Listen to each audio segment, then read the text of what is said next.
Job, chapitre 24. Pourquoi le Tout-Puissant ne met-il pas des temps en réserve, et pourquoi ceux qui le connaissent ne voient-ils pas ses jours? On déplace les bornes, on vole des troupeaux, et on les fait paître. On enlève l'âne de l'orphelin, on prend pour gage le bœuf de la veuve, on repousse du chemin les indigents, on force tous les malheureux du pays à se cacher. Et voici, comme les ânes sauvages du désert, ils sortent le matin pour chercher de la nourriture, ils n'ont que le désert pour trouver le pain de leurs enfants. Ils coupent le fourrage qui reste dans les champs, ils grappillent dans la vigne de l'impie. Ils passent la nuit dans la nudité, sans vêtements, sans couverture contre le froid. Ils sont percés par la pluie des montagnes, et ils embrassent les rochers comme unique refuge. On arrache l'orphelin à la mamelle, on prend des gages sur le pauvre. Ils vont tout nus, sans vêtements.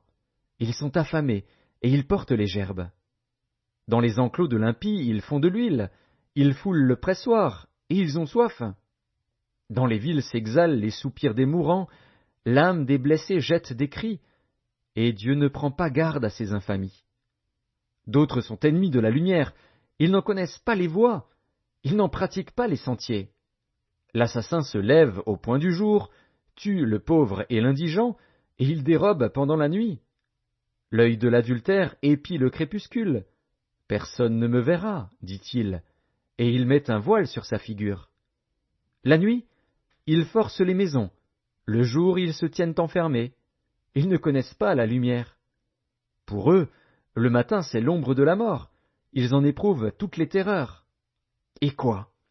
L'impie est d'un poids léger sur la face des eaux, il n'a sur la terre qu'une part maudite, il ne prend jamais le chemin des vignes.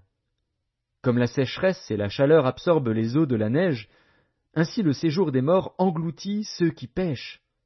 Quoi? Le sein maternel l'oublie, les vers en font leur délice. On ne se souvient plus de lui. L'impie est brisé comme un arbre. Lui qui dépouille la femme stérile et sans enfant, lui qui ne répand aucun bienfait sur la veuve. Non, Dieu par sa force prolonge les jours des violents, et les voilà debout quand ils désespéraient de la vie. Il leur donne de la sécurité et de la confiance, il a les regards sur leur voie. Ils se sont élevés, et en un instant ils ne sont plus, ils tombent, ils meurent comme tous les hommes, ils sont coupés comme la tête des épis. S'il n'en est pas ainsi, qui me démentira? Qui réduira mes paroles à néant?